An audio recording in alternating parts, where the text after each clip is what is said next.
Olá, bom dia. Começamos agora mais um Secov SP Debate e hoje nós vamos falar sobre o comportamento do mercado de imóveis usados. Nós vamos tratar desse tema com o Danilo Igliori, que é do Grupo Zap, economista-chefe. Bom dia. Bom dia. E também com o Nelson Parisa, que é presidente da rede imobiliária Secov.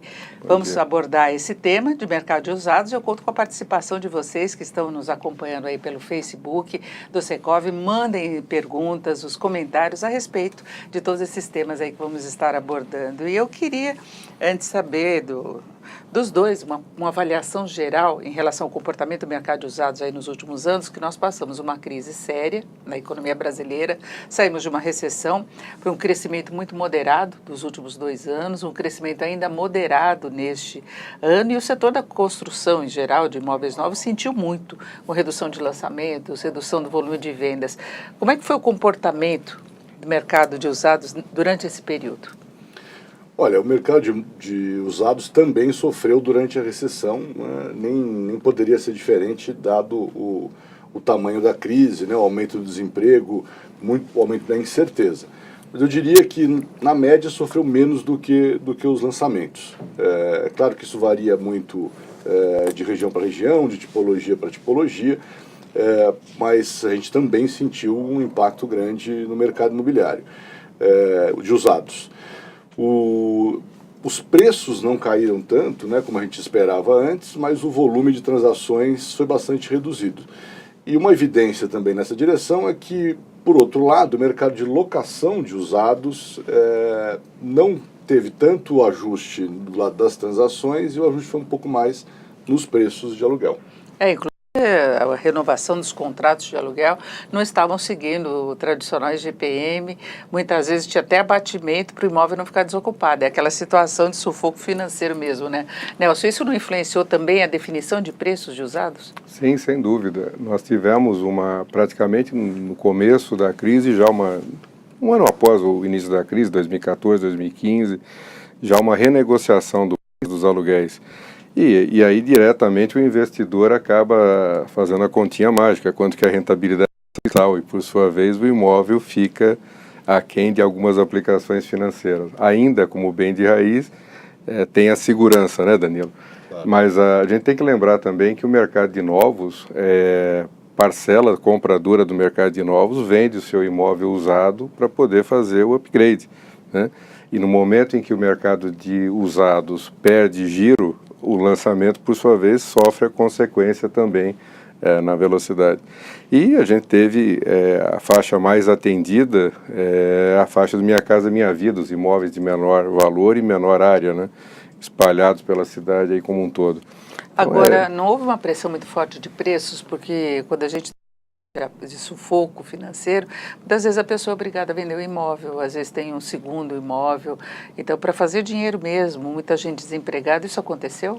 É interessante porque no mercado imobiliário, né, a gente, embora tenda a falar sempre de médias, das tendências gerais do mercado, a principal característica desse mercado é que ele é bastante complexo, né, no sentido de que, dependendo da tipologia, dependendo da localização, a realidade é bastante diferente. Então, só para dar um número para vocês, na cidade de São Paulo, de acordo com o índice FIPE-ZAP, os preços caíram um pouco na média, perdendo da inflação, mas sem grande retração. Mas se você olhar a variação desse ajuste, né, dentro da cidade de São Paulo, tem lugares que os imóveis perderam 20% de preço, né? E, por outro lado, em outros lugares, a gente viu crescimento de preço, chegando até 25%. Então tem uma enorme variação aí Mas aí depende muito da carência de imóvel na região, não depende? Depende de uma série de coisas, né? Depende, claro, né, da relação entre oferta e demanda, sempre. E depende também de fatores comportamentais, né? O que a gente tem percebido é que, nesse, mesmo que modesto, né, aquecimento no mercado aí desde meados de 2016, tem tido uma mudança, né, no tipo de imóvel, na localização de imóvel que as pessoas estão procurando, né? Então, aquela ideia de você morar um pouco mais afastado, né, num apartamento ou numa casa maior, tem deixado de ser a preferência para uma série de pessoas que agora, bolso um pouco mais raso, né, tende a tentar morar em lugares menores, mas mais bem localizados. Mas tem que mudam até para outras cidades próximas de São Paulo, porque o custo é menor. Então ter essa relação, o custo de vida menor de outras cidades, né?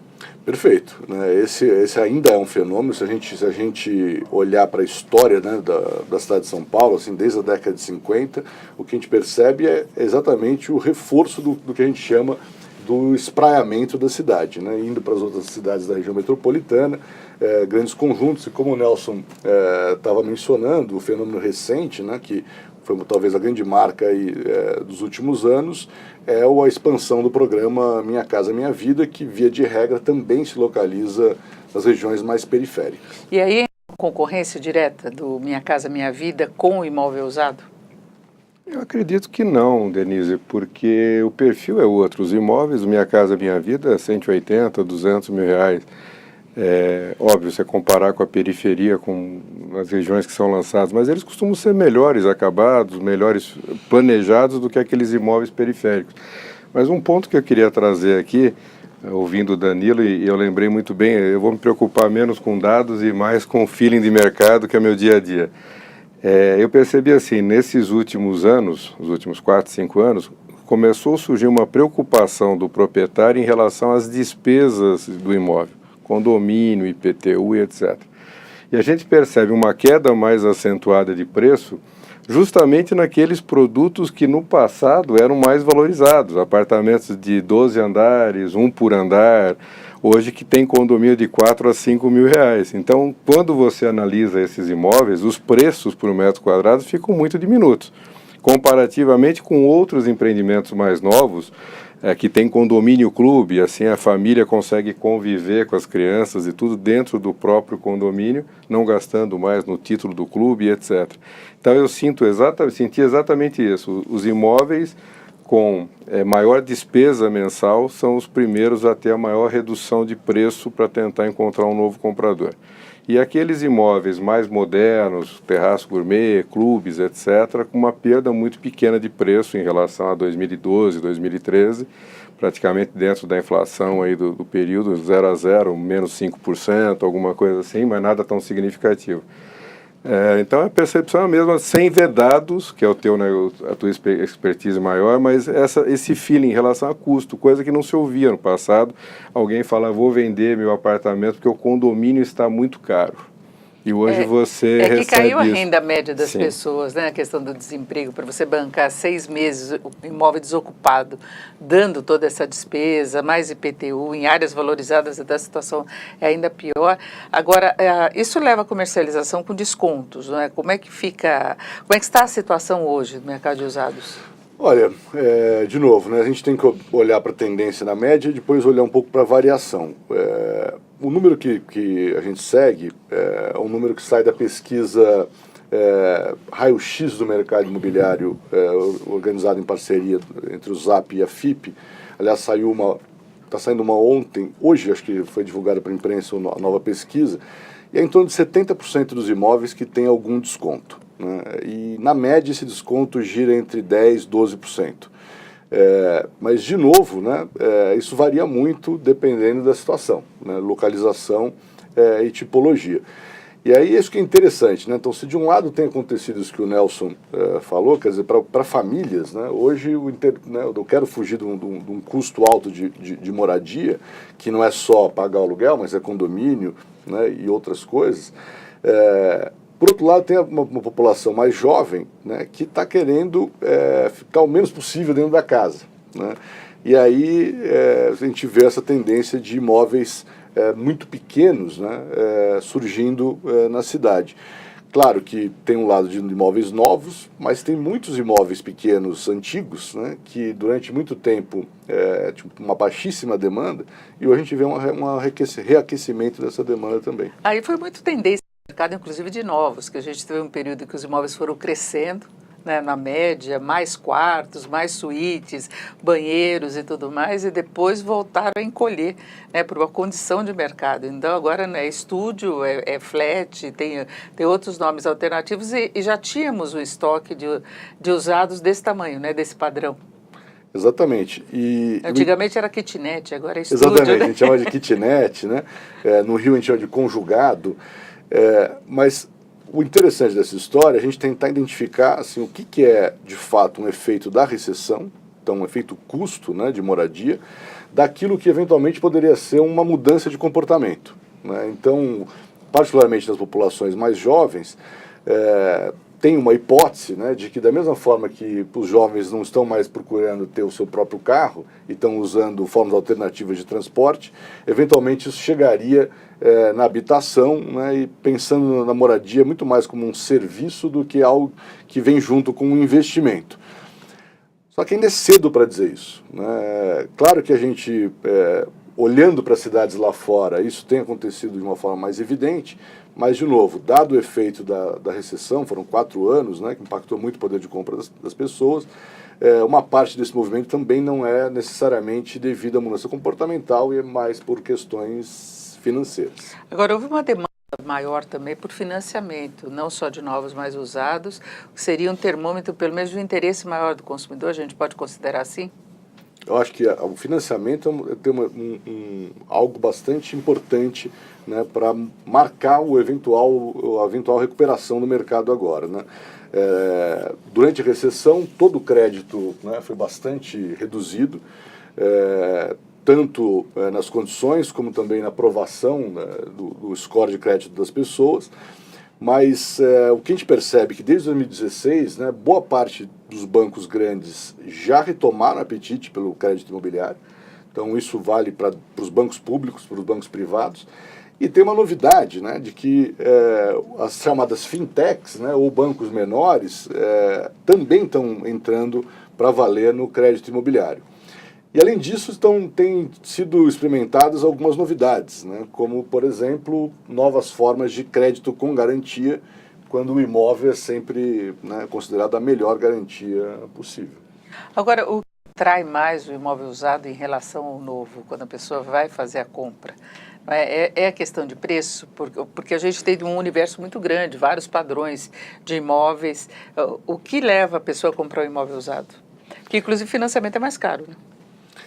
Olha, é verdade, mas embora isso esteja mudando lentamente, de novo a gente tem que olhar em toda a complexidade do mercado imobiliário, né? Quando a gente começou a DataZap 4 anos atrás, a área de inteligência do Grupo Zap, a gente conversava com as incorporadoras e a sensação que eu tinha é que as incorporadoras basicamente ignoravam o mercado secundário como seus concorrentes, né? Eles queriam sempre saber o que estava acontecendo com os outros lançamentos, né, no entorno dos seus próprios.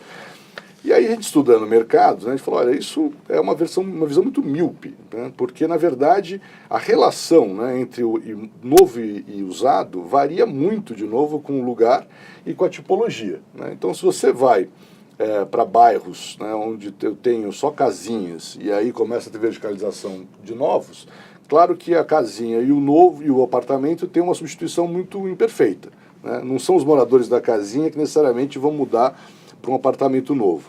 Agora, em bairros que já são verticalizados há mais tempo, os novos e os usados são bastante próximos, né? Claro que se eu for comparar um imóvel novo com um imóvel de 50, 60 anos, tem diferenças tipológicas, mas você pega muitos bairros em que a diferença não é tão grande assim. De novo, se a gente olhar a pesquisa do raio-x da demanda, né, em parceria com a FIPE, a gente vê que muitas vezes as pessoas até preferem os usados, né? Seja por conta de custo, seja porque a tipologia, por algum motivo, atrai mais aquela família. Né? Então você tem um bairro clássico que é o bairro de Higienópolis, né? O bairro de Higienópolis, para muitas pessoas, pelo número pequeno de vagas em relação ao tamanho dos apartamentos, não é atrativo. Mas para outras, né, você poder morar num apartamento grande, né, confortável, pagando um preço bem menor do que um apartamento grande novo, pode ser bastante atrativo, né? Então, acho que a mensagem aqui, quando a gente olha para a relação entre usados e novos, é olhar exatamente, bom, qual o lugar que você se interessa e aí ver qual que é a diferença de tipologia, a diferença de custo entre os novos e usados. Neuza, agora esse interesse menor das incorporadoras no segmento de usados? Eu só quero completar um pouquinho o que o Danilo disse, porque tem uma questão também no usado do imediatismo. A pessoa que necessita do imóvel imediatamente, ela não tem como esperar o prazo da construção. O empreendimento novo, às vezes, leva 3 anos para ficar pronto, ser entregue, né? Depois ainda tem todo o investimento em mobília, em decoração, quer dizer, então a pessoa precisa ter tempo e recurso para poder investir.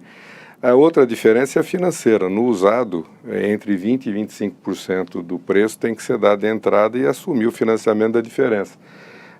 A gente lá nos bairros médios tem por experiência que os financiamentos não passam muito de 50% do preço. Passa quando é imóvel mais popular. Os imóveis médio, médio alto, no máximo 50%. Então a gente tem que lembrar que com a crise também ficou mais difícil ter esse 50% guardado para comprar o imóvel usado, que provavelmente pode ser um dos fatores da redução da velocidade de venda.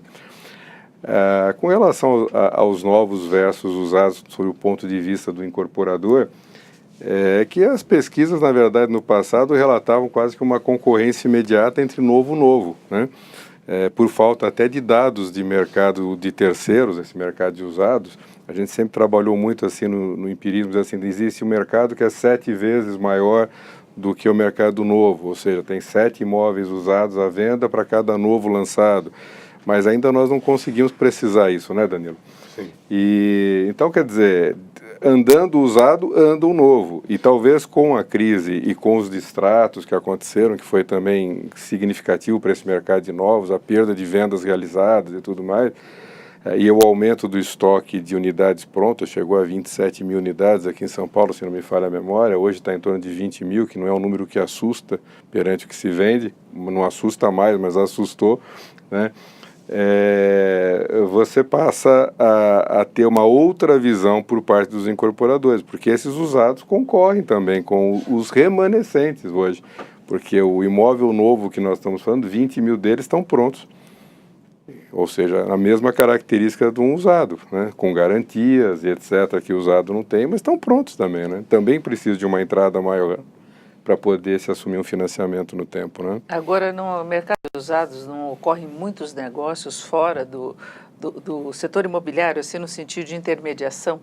Uma venda direta, isso não acaba desbalanceando também um pouco o interesse?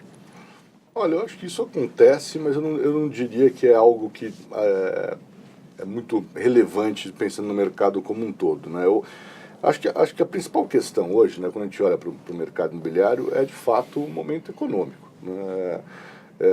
Claro, novo concorre com usado, mas da mesma forma que usados concorrem com usados e novos concorrem com novos, né? A gente tem uma oferta de imóveis. A grande característica do nosso mercado é que não existem 2 imóveis iguais, né? Então, todos concorrem com todos com maior ou menor, vamos dizer assim, intensidade. Agora, uma vez que a economia se recupera, né, olhando os dados macro e comparando com outros países, né, dado o nosso nível de renda, dado as características da cidade de São Paulo, do estado de São Paulo, não tem dúvida que o potencial para crescimento do mercado é enorme, né? E o interessante é olhar de novo para o apetite do setor financeiro, né? O setor financeiro enxergou isso de uma forma muito clara. Você olha o crédito, né, o volume de crédito imobiliário em outros países, é um volume muito maior, né, do que a gente tem aqui, né? Então, basta o país, né, engatar numa rota de crescimento, que nem precisa ser espetacular, né, é uma rota de crescimento aí bastante razoável para um país como o nosso, perto de 2% ao ano, que a concorrência não vai mais ser entre usado e novos, vai ser onde você quer morar, né, e que tipo de imóvel você quer ocupar, né?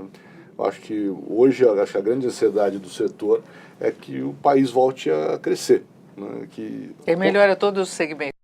Melhor todos os segmentos, e o segmento imobiliário é um que particularmente foi muito afetado pela crise, né? Então a gente olha os números aí de déficit habitacional, você olha os números de imigração, está tudo arrumado para o setor voltar a viver um período bastante interessante. E que não vai ser, obviamente, nada do que foi, né, do boom imobiliário de 10 anos atrás, o que talvez seja até bom, né? Porque eu acho que se a gente volta a crescer num ritmo um pouco mais lento do que foi 10 anos atrás, mas com um pouco mais de serenidade, né, tudo indica que isso deve virar um processo mais sustentável.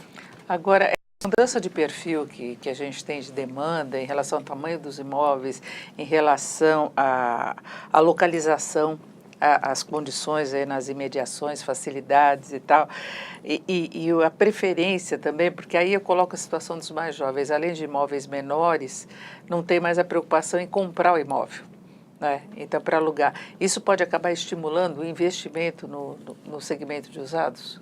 Eu acho que sim, né? E eu acho que essa, como eu falei, a grande questão que a gente tem hoje, né? Qual que é o espaço para locação, né, do ponto de vista do consumidor final? Nossa hipótese de trabalho é que vai aumentar o apetite pela locação.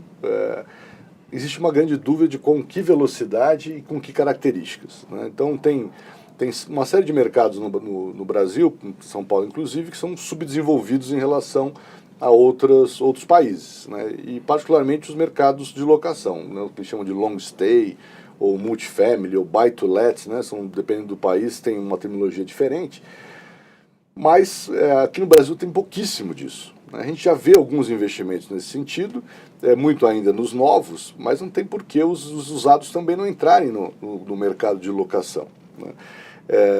Com relação ao comportamento, de novo, né, a gente acha que a tendência é essa mesmo. Quer dizer, a habitação como serviço deve crescer e o que a gente vê, então, um descolamento entre o imóvel como investimento e a habitação, né, moradia. Para isso acontecer de uma forma saudável, a gente precisa, de novo, que a taxa de juros fique num nível saudável, né? Com a taxa de juros mais ou menos onde ela está hoje, né, 2,5%, 3% real, prolongada por um período de tempo, o imóvel como alternativa de investimento surge como um grande potencial, né? E a gente, de novo, lá no Zap, eu recebo muitos investidores que até pouco tempo atrás não tinham interesse nesse setor, né? Eles investiam no setor imobiliário mais no lado comercial, industrial, galpões e assim por diante, e de um tempo para cá começaram a olhar para o mercado residencial com muito mais interesse, né? Sejam investidores brasileiros, mas também investidores internacionais. E aí, então, se as pessoas querem morar de aluguel, alguém tem que comprar os imóveis, né? Agora, mas a preocupação não é tanto com o retorno financeiro, mas a questão da liquidez, que no caso dos imóveis pesa um pouco, principalmente quando a gente vem de uma fase que não foi boa, né? Perfeito. As duas coisas são muito importantes, né? O retorno financeiro, aí de novo, é interessante que, se você pensa assim, qual que é o retorno do aluguel em São Paulo, né? Todo mundo tem um número mágico aí, vai ser algo, depende da época, entre 0,35% ao mês até 0,5% ao mês. Teve uma época que falava em 1%. Eu lembro que teve um período que se falava de 1% de retorno. 1% foi um momento mágico, na média, né? Porque essa que é a história do mercado imobiliário. A média te diz muito pouca coisa, né? A gente lá tem algoritmos que calculam preço de venda e aluguel, e a gente consegue olhar para o mapa da rentabilidade do aluguel numa escala bastante fina. E a gente vê que a média é exatamente essa, em torno de 0,40, 0,35, dependendo da época, por mês, né? Que não é uma coisa tão, vamos dizer assim, atraente. Só que isso varia muito, né? Então pode dobrar essa rentabilidade em alguns lugares, pode cair bastante também em alguns lugares. E tem a valorização do imóvel, né, que sempre tem que ser considerada, né? E ainda tem... Eu ia colocar exatamente isso. Porque esse é o retorno que mais ou menos empata com a poupança, eu estava até pensando nisso. Mas tem a valorização do imóvel. Perfeito. Mas se você pegar uma análise de mais longo prazo, a gente consegue observar que o imóvel, na pior das hipóteses, acompanhou a inflação. É isso mesmo. Na pior das hipóteses. Então, você tem sempre um patrimônio protegido em termos de valor real e a rentabilidade, o aluguel mensal, passa a ser o dinheiro para ser gasto no mês a mês, a aposentadoria. Então, da mesma forma que muda o perfil do usuário do imóvel, por outro lado, abre uma oportunidade para o investidor também colocar dinheiro imóvel para renda, para aluguel, para aposentadoria. O principal fica lá rendendo, né? Enquanto você tira o lucro mensal, né? Aí a liquidez passa a ser a cestinha dos ovos da raposa. Deixa um pouco líquido, um pouco imobilizado, mas com segurança. Liquidez e segurança não combinam muito bem, né? Eu queria falar um pouco sobre liquidez, né? Eu acho que, assim, não tem muito jeito, né? O imóvel sempre vai ser um bem menos líquido pelas características, né, de valor dele. Só que, de novo, olha para o Brasil, a liquidez é muito mais baixa do que ela deveria ser. E aí entra uma série de questões, né, ligadas às vamos dizer assim, aos atritos que tem no nosso setor, né, e as autoridades estão atentas a isso. O Secov faz um papel bastante relevante, né, para desenvolvimento do arcabouço, vamos dizer assim, de negócios desse setor, porque tem muito espaço para melhorar a liquidez no mercado imobiliário do Brasil. Acho que não tenha dúvida que a baixa liquidez, ou a liquidez abaixo do que seria esperado, dadas as características dos imóveis como ativo, atrapalha muito o setor, né? Mas o que compromete a liquidez no Brasil que torna diferente o mercado? Diversas coisas, começando pela falta de informação, né? Então, se você não sabe direito quanto é que vale o seu ativo, né, ou quanto que você deveria pagar por um imóvel, ou mesmo um aluguel, né, isso atrasa muito as tomadas de decisão. Uma segunda coisa são as dificuldades no crédito, né? Então, de novo, assim, hoje os números, acho que na média, uma transação imobiliária aí demora 400 dias, 450 dias. E muitas vezes, quando finalmente tem um comprador que fala, olha, eu quero comprar o imóvel, aí ele vai no banco e o banco não dá o crédito para ele, né?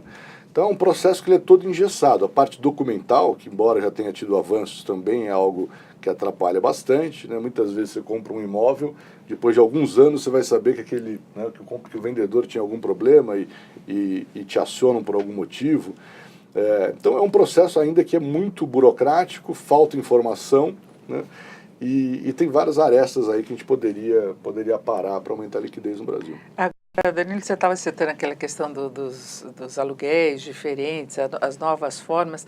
A gente tradicionalmente tem interesse de investidores, por exemplo, em imóveis na praia, em que eles ficam alugados uma parte do ano. Isso é uma coisa que vem de muito tempo, não necessariamente através de aplicativos agora.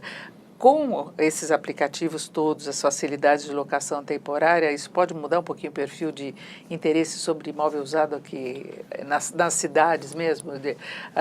Não ou estância, ou litoral, cidade como São Paulo. Eu acho que sim, né? E se você olhar o caso mais conhecido aí mundialmente é o Airbnb, né, que está entrando em todas as modalidades.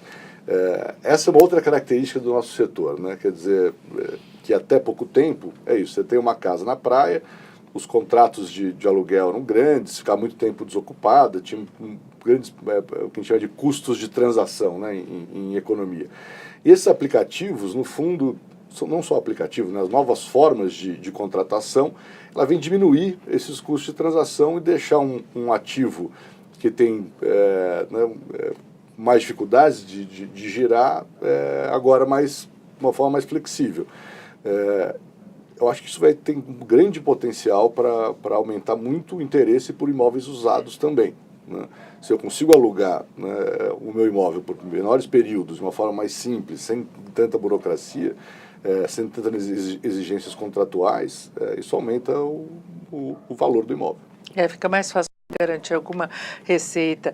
Agora, Nelson, do ponto de vista do setor imobiliário, a gente pode traçar algum paralelo com o que acontece, por exemplo, no setor automobilístico com relação aos imóveis novos, veículos usados e imóveis usados? Porque nós tivemos, por exemplo, na fase de crise, uma queda maior da compra de veículos novos e o mercado de usados chegou a ter momentos de aumento de preço porque a demanda aumentou, né? Porque você conseguia até, o Danilo tinha citado essa questão de imóvel em melhor condição, com uma planta melhor, usado.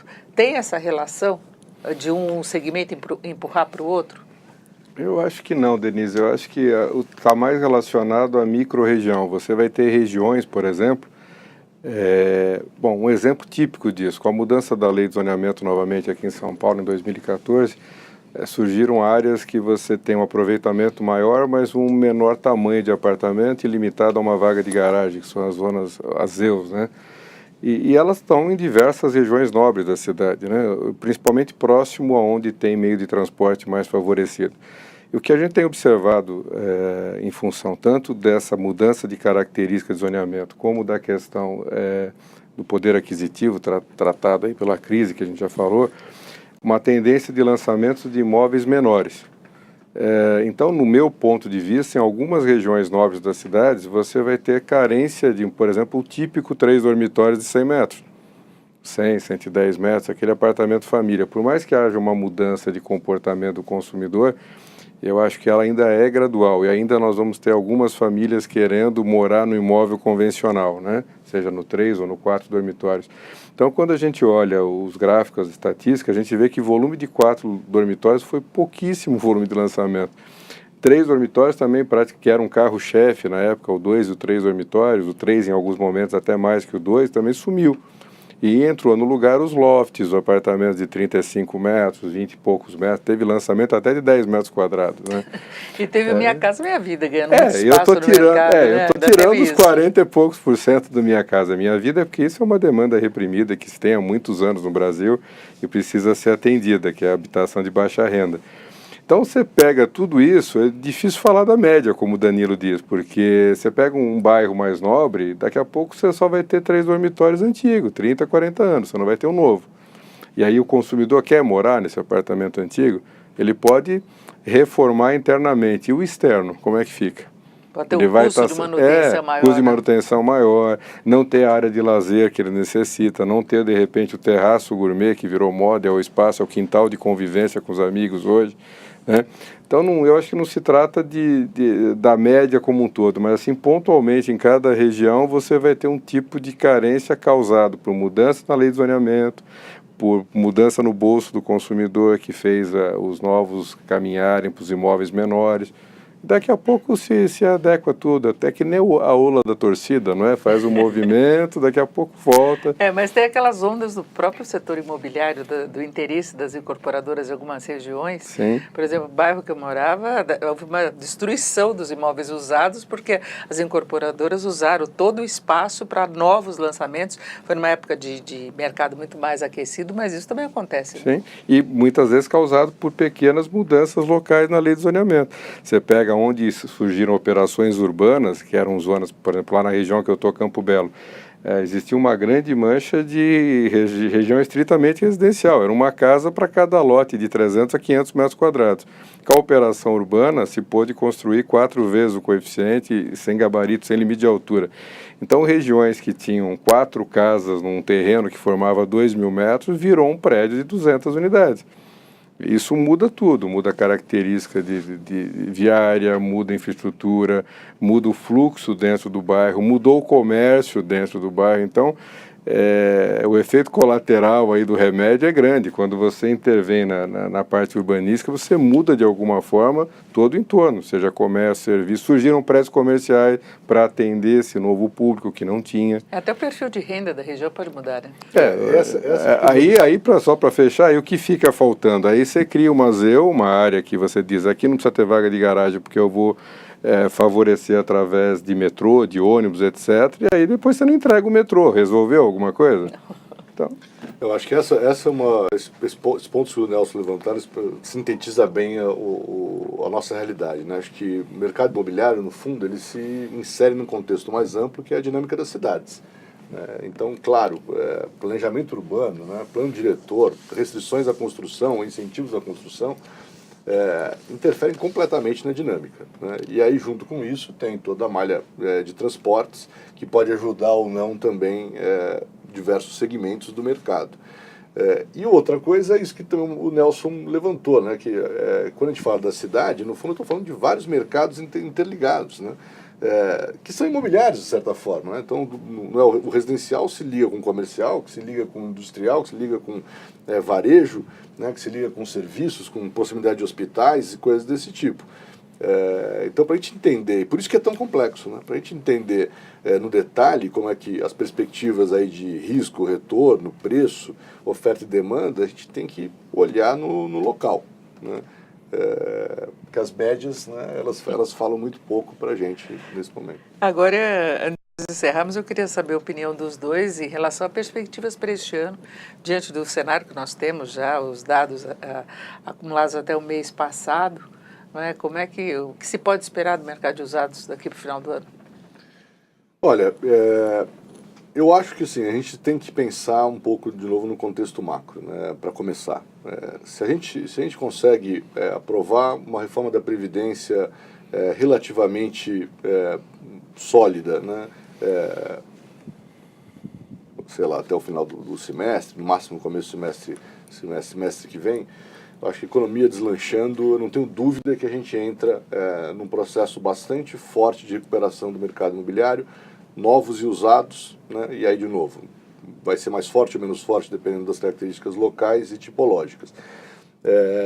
Se a gente não conseguir, né, entrar nesse novo ciclo macro, obviamente o cenário vai ser desafiador para todos os segmentos e particularmente para o segmento imobiliário também, que depende de confiança, depende de crédito e tudo mais. Eu estou relativamente otimista, né? Eu acho que as condições estão todas aí para o país entrar num novo ciclo e o mercado imobiliário finalmente sair do marasmo e acompanhar, né, esse processo. Eu acho que, assim, como a mensagem final, né, assim, se tem um mercado que não pode desaparecer, é o mercado imobiliário, né? As pessoas têm que morar em algum lugar, alugando, comprando, compartilhando, você pode inventar o que você quiser, no final do dia você tem que dormir em algum lugar. Então, ele é muito colado, né, na realidade do país. Claro que tem variações gigantes, né, dependendo aí das características. Como eu disse, nos últimos 2 anos, dentro da cidade de São Paulo, teve lugar que aumentou 20 e poucos por cento, teve lugar que caiu 20%, oferta e demanda varia bastante. Mas, de uma forma geral, acho que ainda estou otimista que o pior já passou e daqui para frente a gente recupera. A dúvida é quão rápido e com que velocidade. Nelson, sua avaliação em relação a isso, e eu acho que o recado aí para se detectar essas ondas mais favoráveis para imóveis usados, como você encontra a região que pode potencialmente dar melhor retorno? Eu acho o seguinte, nós estamos, eu não vou repetir o que o Danilo falou, porque eu acredito exatamente nisso e sou otimista também. Acho que toda essa dificuldade acaba trazendo para os players desse mercado uma oportunidade de aprendizado e de evolução. Quando a gente passa por uma bonança, como a gente passou há 10 anos atrás, na classe de intermediação, de repente o mercado de corretores dobrou de quantidade sem tempo de formação. Isso não foi positivo também. Então, acho que nós passamos num momento em que houve já uma grande redução dos profissionais registrados no Cresce, que pediram baixa do mercado, houve uma redução significativa. Acho que nós estamos num momento de repensar a profissão de intermediação, aprender a trabalhar com os dados, transformando dados em conhecimento que possa trazer uma mais-valia para os clientes, seja proprietário, seja interessado. Quando você falou 460 dias para vender imóvel, eu vi essa pesquisa no Zap, de fato acontece sim, mas aí os principais erros do produto, preço errado, avaliação mal resolvida. Muitas vezes o profissional da área capta esse imóvel e coloca na sua carteira de venda sem se preocupar com a qualidade da documentação e ele acaba fazendo todo um trabalho gratuito e vai descobrir no final do processo que aquele imóvel está penhorado, é invendável. Então eu acho que o ponto principal nisso é aprender com a dificuldade, aproveitar essa dificuldade e enxergar as oportunidades. A tecnologia nos permite hoje conhecer muito melhor as regiões e trabalhar esses dados com muito melhor qualidade em favor do cliente.